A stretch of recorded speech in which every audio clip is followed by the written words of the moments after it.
Olá, estamos de volta. Psique Mais na Prática, episódio número 8, com o nosso convidado, que foi tão acolhido pela primeira vez. E, galera, de novo, quero saber mais a respeito do perfil de efeitos colaterais. Então, seja bem-vindo de volta, Dr. Guilherme. Eu fico grato. Legal. Rafa, passa um briefing do que vai ser dito nesse episódio. Gente, então, olá, né, primeiramente. No último podcast a gente conversou bastante, né, sobre a aplicabilidade clínica dos antipsicóticos, principalmente nas síndromes psicóticas. Então a gente falou bastante de esquizofrenia, né, dos antipsicóticos disponíveis que a gente já tem no SUS, como que a gente começa, né, o tratamento. Hoje a gente vai falar um pouquinho mais de outras aplicabilidades desses antipsicóticos, então de potencialização de antidepressivo, uso na agitação psicomotora em serviços de emergência, né? E vamos abordar um pouco mais a fundo, né, dos efeitos colaterais, tanto dos agudos quanto dos crônicos. Muito bom. Hoje a gente tem o Dr. Guilherme de novo aqui com a gente, nosso mestre, professor, vai falar um pouquinho mais sobre quais seriam as outras funções do antipsicótico na nossa prática, que não a psicose, né? Porque tem esse nome, mas a gente sabe que até o Dr. Stahl já traz essa proposta para que a gente use o nome do mecanismo de ação da medicação e não o antipsicótico, antidepressivo, né? Então, esses antagonistas dopaminérgicos e agonistas parciais dopaminérgicos serotoninérgicos, eles são usados para mais o que na nossa prática, doutor? Todo antipsicótico, seja ele típico ou atípico, seja de primeira geração ou de segunda geração, sempre foi sabido que eles também tinham um efeito antimaníaco. Então, o antipsicótico basicamente era usado também lá atrás, é ainda usado, para você tirar o paciente dos episódios de mania do transtorno bipolar e trazer de volta para a eutimia. Acontece que, com o tempo, né, se deu mais preferência aos antipsicóticos atípicos, porque pelo perfil farmacológico, eles têm mais ação no humor, alguns mais, outros menos, do que os antipsicóticos típicos. E é muito comum, às vezes, você usar antipsicótico típico, né? Por exemplo, o haloperidol, que são muito potentes, e nesse caso, você embotar o paciente, ele está na fase de mania, de repente você corre até o risco de jogar ele lá para baixo na depressão, né? Então, tem esse cuidado.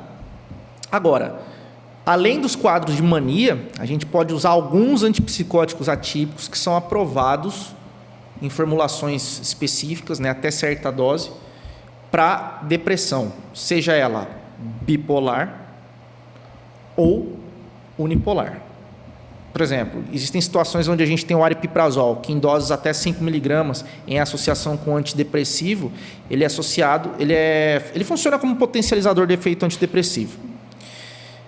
Acontece que ele é só aprovado para depressão maior, transtorno depressivo maior, unipolar. Funciona para o bipolar? Também funciona, mas ainda não tem estudos os estudos são muito escassos assim, com essa dose de 5 mg. Os primeiros estudos foram com doses de 15, 20 mg e mostraram que ele não tinha eficácia. Porém, a dose de 5 mg ela tem um efeito muito mais antidepressivo do que a dose de 10, 15, 20 de aripiprazol, né? Até pelo perfil de ação, de agonismo, muito mais agonismo dopaminérgico do que antagonismo, coisa que ele faz em doses mais altas. Parecido com a quetiapina, né? A quetiapina, ela já tem uma diferença que ela praticamente não tem antagonismo de D2, né? Então, ela é uma medicação que você, independente da dose, ainda mais doses mais baixas, você não vai mexer com dopamina praticamente, antagonizando. Acontece que a quetiapina que a gente usa para depressão, transtorno depressivo ou depressão bipolar, ela tem que ser a quetiapina de liberação prolongada. Essa quetiapina que a gente usa no SUS, de liberação imediata, que tem que tomar 2 vezes ao dia, às vezes 3, ela não tem efeito antidepressivo. Tá? Então, é muito comum a gente ver assim, o residente, ou o clínico, ou o psiquiatra mesmo, eu vou passar quetiapina para ajudar na depressão. Não vai funcionar. Não é essa quetiapina que foi estudada para ser aprovada para quadros depressivos. É a quetiapina de liberação prolongada, que se toma uma vez ao dia, até 300 mg. Tá? Então tem essa ligeira confusão. Ligeira não, uma confusão que acontece demais. Bastante. Né? E para chegar na dose antipsicótica, a quetiapina a gente precisaria usar em doses muito mais altas. 600 né? a 800 miligramas no mínimo. As 3 indicações da quetiapina são em doses de 25 a 50, até 100 ali, como hipnótico sedativo, né, usando para pacientes que têm uma dificuldade de dormir, né? Quer falar alguma coisa aqui? Mas é importante. Pode falar que depois eu vou complementar. Acima disso, 100 a 200, 300, que o Dr. Guilherme já tinha dito, serve para potencializar um efeito do antidepressivo ou então como dose realmente, né, como monoterapia. E acima disso, aí chegando que a Bianca quer falar, só que daí em doses mais elevadas, como dose antipsicótica. Lembrando que eu, particularmente, Érico, não gosto de usar muito a quetiapina como dose antipsicótica. Por quê? Porque primeiro a gente tem que... demora, tem um certo tempo, como nós falamos no episódio número 1, então assistam o episódio aí, número 1 está muito bom. Demora um tempo para ação antipsicótica. Até a gente chegar na dose antipsicótica, o paciente vai ter que ficar no mínimo aí 8 semanas, então 6 semanas, até 8 semanas. Então, assim, sabe que o paciente... Quais são os riscos do paciente que vai ficar psicótico na indução dessa dose, entendeu? Então, eu particularmente não gosto muito, mas gosto muito para usar em pacientes bipolares e em alguns casos aí no paciente com insônia. Foi bom você ter falado em alguns casos do paciente com insônia, porque as pessoas, elas confundem um pouco. Eu vou usar antipsicótico para ajudar a dormir. Hoje em dia não se indica mais antipsicótico para ajudar a dormir. Mas nesse caso, que ela é utilizável, é quando você tem uma insônia associada a um quadro psicótico. Perfeito. Então, ou do humor, né? Que aí você usa o critério sedativo da medicação para você induzir o paciente ao sono. Agora, aquele paciente que é ansioso, que tem um transtorno de personalidade, não é recomendado você usar antipsicótico para induzir o sono. Principalmente esses de primeira geração, gotinha de Neosine, gotinha de não sei o quê. Infelizmente, o mundo real é um pouco diferente. Então, na prática, a gente às vezes tem que apelar para isso, porque é o que tem. Né? Então, Na verdade, eu queria complementar. A quetiapina, apesar de não ser aprovada hoje pelo FDA para insônia, eles estão fazendo alguns estudos com 10 miligramas nos Estados Unidos e provavelmente, se for aprovado, né, os laboratórios provavelmente vão começar a fazer formulações com 10 miligramas específicas. Então, com uma dose abaixo da que a gente tem, que é de 25 miligramas. Lembrando dos riscos, né? Então, uma insônia que geralmente é comórbida, ela vai melhorar, vai remitir com o tratamento da doença base. Então, se o paciente está deprimido em insônia, eu preciso tratar essa depressão. Se ele é ansioso em insônia, eu preciso tratar a ansiedade. Então, nunca vai ser uma primeira opção a gente tratar logo de cara essa insônia, muito menos com um antipsicótico. Até porque se a gente for tratar sintoma, a gente vai tratar bastante coisa, né? Polifarmácia, com múltiplas interações medicamentosas, e aí não vai virar nada. A gente já sabe que elas se interagem e aí não vai virar nada, na verdade. Então, encaminhando para mais um uso de antipsicótico, doutora Rafa, acho que você tem uma pergunta sobre olanzapina, não é verdade? A olanzapina, na questão de estabilização de humor no TAB, no transtorno bipolar, qual que é a sua experiência com ela? Não só com ela, mas basicamente com todos os outros antipsicóticos atípicos. A olanzapina tem um perfil de agir no humor muito bom. Doses altas antimaníaco, doses mais baixas até para depressão bipolar quando associado com antidepressivo. No caso a fluoxetina, que é o mais estudado. Acontece que é muito comum no transtorno bipolar, ou tem sido muito comum, os clínicos, os psiquiatras, esquecerem que é de essencial a importância de um estabilizador do humor. E quando eu falo estabilizador do humor, eu não estou falando de anticonvulsivante, porque por mais que eles sejam genericamente chamados de anticonvulsivantes, assim como os antipsicóticos atípicos são, nenhum deles tem propriedade estabilizadora da qual o lítio tem, além de prevenir o risco suicida. Então, eu, ao máximo, tento sempre, no bipolar, não só deixar o antipsicótico atípico, mas associar, se você é um paciente que tem mais quadros de depressivos, associar um estabilizador, o estabilizador, que é o carbonato de lítio. né? Mas assim, como antimaníaco, ótimo. Em baixas doses associadas a antidepressivo, embora os estudos demonstrem isso com bastante eficácia, mas a minha prática, eu não costumo passar olanzapina em baixa dose com um antidepressivo. Eu prefiro, se for passar, o estabilizador com um antipsicótico atípico. Aí entra uma polêmicaça que, nossa... Se usa ou não antidepressivo, que já usei antidepressivo em bipolar, porém com muito cuidado, né? Assim, dosezinhas em curto espaço. Curto espaço, porque você sabe que você pode atrapalhar o paciente. E depois. nunca no estado misto. Não. E sempre associado com estabilizador ou antipsicótico E o ativo. quanto nós vemos na prática clínica o uso de, às vezes até... Mais de um, né? Nossa.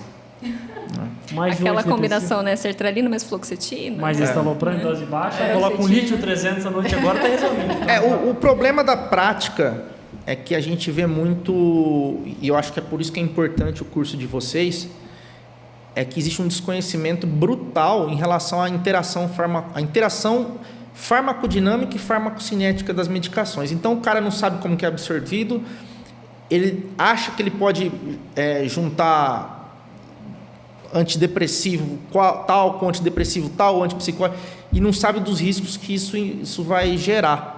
Então, por isso que eu acho muito importante que vocês, né, estejam com esse curso que ajuda muito nisso. E vocês sabem que essa semana ainda a gente atendeu um paciente no ambulatório de adolescentes que ela tinha uma queixa principalmente de um quadro depressivo, mas que ela tinha perdido quase 20 quilos nos últimos 2 meses. Isso foi bem impactante, bem importante, né, a perda de peso. E a gente foi entender o que tinha acontecido, foi a primeira consulta dela com a gente no ambulatório, e ela foi no médico clínico, que associou uma desvenlafaxina, chegou em 200 miligramas. Ela mantinha um quadro... Por qual idade? Só por... Uns 15 anos, 15, 16 anos. E chegou em 100 miligramas de desvenlafaxina. Chegou em 100, ela ainda queixava de uma alergia, de uma hipobulia.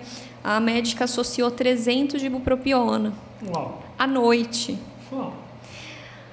Aí a menina perdeu 20 quilos, mas assim, justamente, né? A menina era petitica, assim, tinha 15, 16 anos, ela perdeu 20 quilos em 2 meses. E aí você não sabia mais o que era da medicação, você não sabia o que era do quadro, você não entendia por que tinha colocado ibupropiona à noite, né? Que é uma medicação, uma molécula extremamente ativadora, e foi pelo médico clínico. Então, falta conhecimento. Infelizmente, a psiquiatria ainda é uma especialidade de pouco conhecimento dos médicos clínicos em geral, dos generalistas.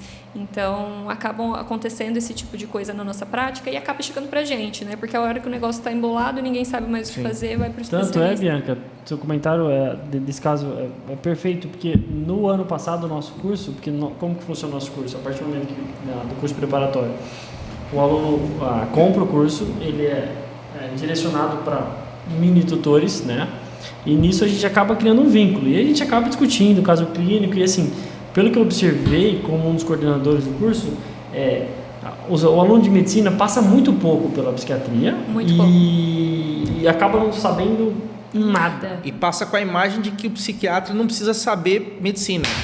E aí é a diferença do bom psiquiatra para o mau psiquiatra, que é saber clínica, médica, o mínimo possível, mas tem que saber. Exatamente. Então, assim, não é nada mal prescrever. Eu acho que o médico que está ali na ponta pode prescrever, mas, eu tive um conselho de um professor meu, um amigaço, o otorrino, que ele falou assim para mim: Érico, formou, tenha 3 contatos. Um cardiologista para ver se o eletro, um psiquiatra para te ajudar nos produtos e um advogado se der merda. Então, isso aí é um bom conselho para todo aí recém-formado. Acho que é importante para vocês. Enfim. Doutor, falando de riscos que a gente tem aí, né, que o senhor comentou, falando de efeito colateral, então. Os principais efeitos colaterais agudos dos antipsicóticos, assim, e o manejo de cada um deles, mais comum na prática. Dos antipsicóticos típicos, né, de primeira geração, você vai ter principalmente os sintomas motores, né? Então, você vai ter síndrome extrapiramidal, tremor, bradicinesia, às vezes distonia e, a longo prazo, discinesia tardia. Manejo de cada uma. Geralmente, o parkinsonismo você pode... O mais recomendado é você diminuir a dose ou trocar por outro antipsicótico de um perfil farmacológico diferente. Mas quando isso não é possível, você vai usar um anticolinérgico o tempo o menor tempo possível, porque o anticolinérgico ele pode causar uma piora dos sintomas psicóticos, né? Dos positivos, né? E já a discinesia tardia, quando eu falo anticolinérgico, eu falo mais sintomas extrapiramidais do ponto de vista parkinsoniano, tremor, rigidez, bradicinesia. Agora, para distonia, né, também acontece que para acatisia, embora se use muito anticolinérgico, não se recomenda, né, se usa outro tipo de medicação. Então, você às vezes abre mão de usar você vai usar um benzodiazepínico, né, em curto espaço para diminuir a acatisia e você vai diminuir a medicação. Geralmente a acatisia, quando você dá um antipsicótico típico, rapidamente sobe a dose, né, também é um risco. Agora, a discinesia tardia infelizmente é uma condição que o paciente vai ficar com movimentos involuntários, muitas vezes coreiformes, né? É complicado. Assusta até. Assusta. O paciente e o médico está prescrevendo. Com certeza. E o tratamento é muito restrito. No caso, basicamente, você vai trocar para um antipsicótico de segunda geração, mais conhecido como clozapina. E geralmente responde bem? Responde. É uma das indicações, né, para clozapina. Quando você não pode usar clozapina, você usa a quetiapina, mas assim, a clozapina para paciente que tem problema motor, como discinesia tardia, ou mesmo parkinsonismo, é a escolha. Agora, no segunda geração, os antipsicóticos de segunda geração, risperidona, olanzapina, quetiapina, ziprasidona, entre eles diferem muito do perfil de efeito colateral, né? Por exemplo, a risperidona é um antipsicótico atípico mais parecido com os típicos potentes, então o haloperidol. Então, geralmente ele pode dar um efeito de distonia, não é incomum a risperidona causar distonia, tremor. Já a quetiapina, por ter pouca afinidade com os receptores dopaminérgicos, D2 principalmente, já não vai causar tanto esse efeito. A olanzapina também nem tanto, né? Porém, causam uma desorganização do perfil metabólico do paciente a longo prazo, principalmente a olanzapina e clozapina, né? Que você tem que fazer uma farmacovigilância, tá a todo momento pedindo exame para o paciente, perfil lipídico, perfil glicêmico, medida de massa corporal, de IMC é muito importante, sempre que possível está medindo a PA do paciente, né? Controlar um perfil de pressórico, né? E existe também um perfil de efeito colateral parecido com os antipsicóticos de primeira geração, que seria a acatisia de segunda geração. Só que não necessariamente são os de segunda geração que a gente falou agora, e sim os de segunda geração que são também chamados de terceira geração, que são os agonistas dopaminérgicos e serotoninérgicos, que aí vai entrar Bexpiprazol, Aripiprazol, que o comecinho deles pode dar um pouquinho de acatisia. Então tem que começar de maneira mais possível lenta, né? Só que esses antipsicóticos de terceira geração, teoricamente, e na prática também, não causam ganho de peso, a dislipidemia, né? O risco de diabetes tipo 2 que os outros antipsicóticos causam de segunda geração. E doutor, na prática, por exemplo, paciente que está internado, né, que está precisando da estabilização, às vezes o paciente está muito agitado, aí vai lá e coloca o antipsicótico, vai aumentando, o paciente não vai passando dessa agitação. Qual que é a dificuldade da gente diferenciar, por exemplo, uma agitação de fato, né, ou uma acatisia do paciente psicótico, né? Geralmente a acatisia, o paciente até, quando ele é mais cognitivamente mais organizado, ele até reclama, ele fala, doutor, não estou conseguindo ficar parado. Aí ele fica sentado, aí de repente ele levanta, começa a mexer o pé, começa a andar em volta da sala, né? Isso é tipo da acatisia. Já a agitação psicomotora é uma coisa um pouco diferente, o paciente não tem esse insight assim, né? E geralmente é uma coisa muito direcionada, ou então agredir. Que envolve outros componentes comportamentais. Envolve principalmente o componente deliroide, né? Delirante ou deliroide. E também alucinatório. Então, o paciente está delirando, tem alucinações, principalmente auditivas, voz de comando, e ele vai começando a ficar mais agressivo, mais agitado. e comete, às vezes, uma heteroagressividade ou autoagressividade. Para mim, eu gravei assim, nas minhas regras mnemônicas, assim, igual o Gui falou, se você tem agitação psicomotora, normalmente é linkado com alguma questão comportamental. Se você tem uma acatesia, uma inquietude. Às vezes o paciente reclama até de ansiedade. Que assim, não estou aguentando, eu estou com pânico. Não está passando, não consigo ficar parado, eu estou inquieto, eu deito na cama, tem espinho. Eu fico aqui e fico mexendo, ele precisa todo o tempo ficar, né? Se movimentando. Acho então, que a grande dificuldade também, às vezes, é um paciente, por exemplo, DI, sim, comórbido, que não vai paciente saber com te deficiência falar. intelectual para mim é o meu calcanhar de Aquiles. E às vezes você vai precisar colher essa informação com a família, que às vezes é muito difícil também. Complicado, sim. E aí, indo em consonância com o Dr. Guilherme falou, ao tratar um paciente com aripiprazol, pensando nesse podcast, que eu mais na prática, ao usar aripiprazol, sabendo que nós temos que o aripiprazol, o Brexp, tem essa ação inicial de acatesia, a gente tem que pensar assim, quando vou utilizar o aripiprazol, eu uso bastante nos meus pacientes, por esse benefício aí da questão da serotonina no antipsicótico, é que a posologia dela é 10 miligramas, né? Então, assim, o comprimido é de 10 miligramas. Então, assim, é um comprimido que a dose já inicialmente... Ainda bem que hoje em dia já tem de gotinha. Foi aí que eu comecei a perceber mais. Porque senão eu teria que mandar o quê? Manipular, de repente, doses menores para iniciar um remédio. Eu costumo mandar... O que você costuma fazer? Se é o comprimido redondinho, algumas marcas são redondas, mando cortar em 4. Legal, uma ideia legal. Porque o de gotas também é bem caro, né? Sim. E essa ideia, porque muito como é na prática, a pessoa pensa, se tem que começar devagar, comprimido de 10, não sei que tem de gota. Ora, tem de gota, tem essa possibilidade de cortar. Embora os pacientes fiquem pé da vida cortando esse comprimido, porque ele é pequenininho. Então, é uma dificuldade. E às vezes, pelo perfil de meia-vida do aripiprazol, existem pacientes que toleram melhor tomando dia sim, dia não. Principalmente esses pacientes que fazem acatesia. Você pega essa concentração, porque se você for tomar, vamos lá, o aripiprazol tem um perfil de meia-vida de 72, até mais, 72 horas, não vou lembrar o certo. 70. E aí você dá no primeiro dia tantos miligramas, no segundo dia vai estar acumulando ainda esses miligramas, e o paciente vai ter um aumento muito rápido da dose. Então você fraciona. Tem paciente que, já vi relatos de paciente que toma de 3 em 3 dias aripiprazol. Uau.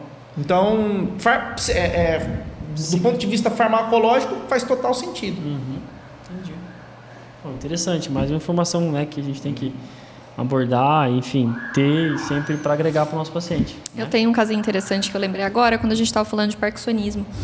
Tem alguns pacientes que são neurológicos e psiquiátricos também. Ele internou, era jovem, tinha 36 anos, ele teve uma doença de Parkinson precoce. Então, ele tinha muito sintoma parkinsoniano. E com a introdução do agonista dopaminérgico, ele começou a fazer sintoma psicótico. Foi por isso que ele foi internado no hospital psiquiátrico. E aí a gente entrou num emblema, né? Então, assim, aumenta a dopamina, faz sintoma psicótico, diminui a dopamina, faz sintoma parkinsoniano. O que a gente faz com esse paciente?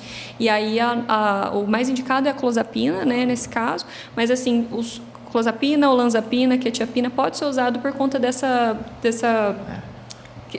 antagonismo não tão potente em D2, né? Sim, principalmente a primeira clozapina, depois a quetiapina. Já a olanzapina já começa a complicar um pouco.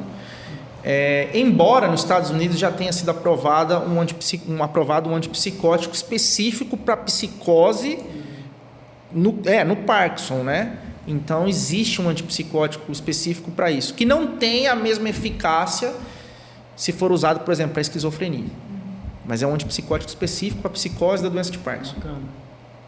Agora, a gente não tem isso no Brasil ainda, mas a primeira opção é a clozapina. Inclusive, tem paciente com Parkinson que não tolerou clozapina e aí está usando quetiapina, mas aí o neuro sempre fala, poxa, não dá para botar clozapina, não dá porque ele vai melhorar o Parkinson. Só que aí, né, o paciente já teve a granulostose, então fica meio complicado. Entra naquele rol de pacientes que nós temos que ter pesar o custo-benefício. Pesar o custo-benefício, entrar na balança, né? Não tem jeito. A associação de síndromes, por exemplo, um epilético, né, com síndrome psicótica, a gente vai ter que usar algum antipsicótico. Tem a questão de reduzir limiar convulsivo, né? Qual que seria o mais utilizado, o mais indicado nesse caso? Não existe um mais indicado, existem os menos indicados, que seriam as fenotiazinas, né? Os de baixa potência, por exemplo, levomepromazina, clorpromazina, evitar ao máximo esse tipo de antipsicótico em paciente epilético. Quem escutou o nosso primeiro podcast, o nosso podcast anterior já tem essa informação granada. Então, basicamente isso aí. Agora, o ideal, não vai ter o ideal. Vai ter, assim, você sabe que alguns evitam ao máximo. Existe aquela... A clozapina, por exemplo, né, ela vai abaixar o limiar convulsivo. Porém, se você tem esse problema associado, você pode associar o ácido valproico, que é um anticonvulsivante, e tentar controlar isso aí, manejar do outro lado. Tem alguns autores que já colocam para você introduzir o ácido valproico acima de 450, se não me engano. Acima né? de 400, 350, eu não lembro agora, mas essa dose mais ou menos de clozapina já associa o ácido valproico. Porque mesmo o paciente não tendo epilepsia, ele pode induzir a um baixo limiar convulsivo e causar, em algum momento, uma convulsão, que não é epilética, mas é uma convulsão. E também é muito individual, né? Isso da resposta, não tem como te esperar.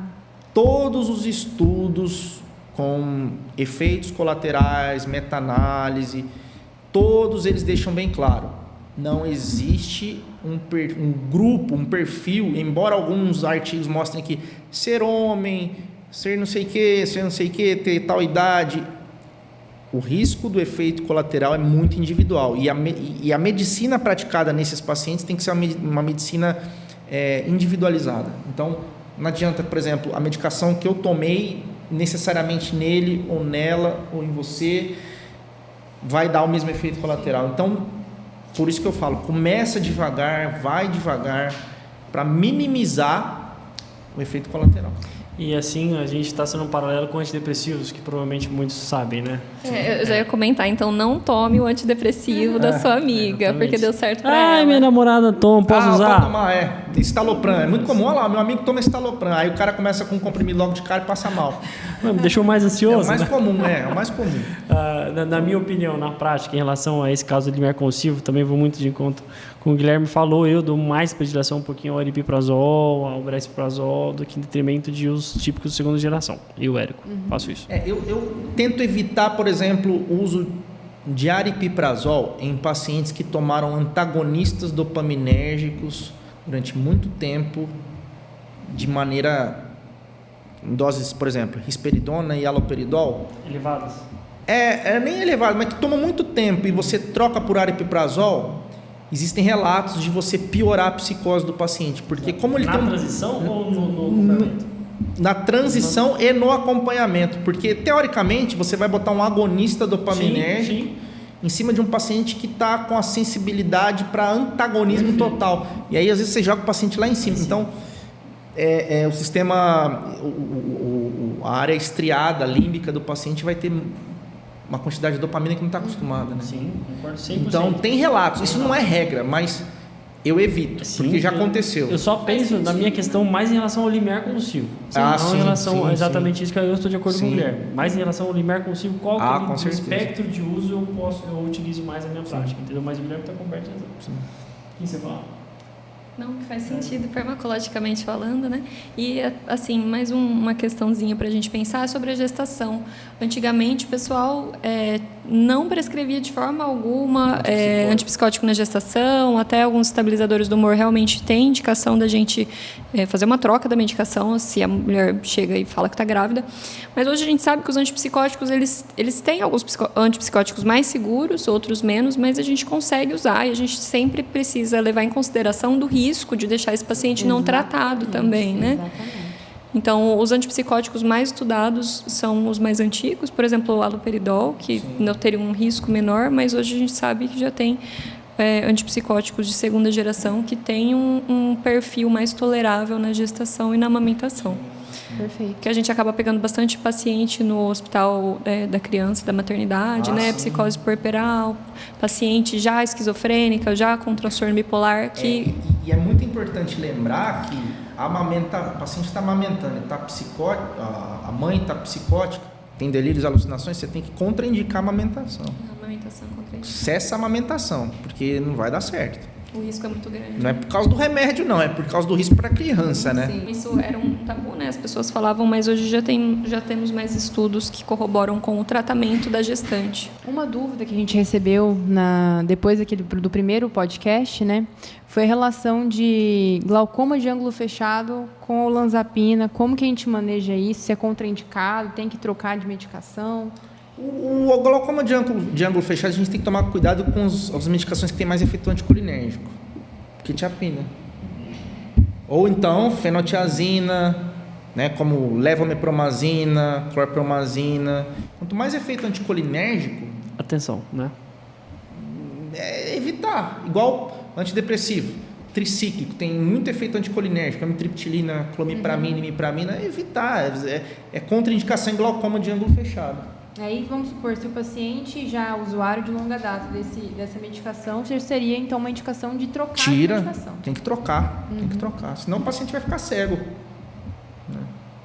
E aí tem aquela questão do tratamento também do glaucoma, né? Vamos supor, um paciente bipolar em uso de uma medicação vai ter que tratar com corticoide, que pode induzir um quadro de mania, por exemplo. Foi extremamente comum na época do Covid, né? Bastante paciente que não tinha nem diagnóstico de bipolar previamente abriu o quadro com uma mania secundária a corticoide. Então é bem complicado, né, o manejo. Assim. Teve um paciente também, né? Bom, gente, então por hoje foi isso. Muita informação, né? Agradecemos de novo a sua presença, viu, doutor? Vai ser chamado de novo, pode ter certeza. Tô achando que ele vai fazer a parte do time Psique Mais, hein? Vai ser ótimo. Começamos o namoro, no bom sentido, começamos o namoro aqui. Só chamar. Pra gente poder agregar esse conhecimento aí, né? Perfeito. Então, galera, por hoje foi isso. Espero que vocês tenham gostado e até a próxima.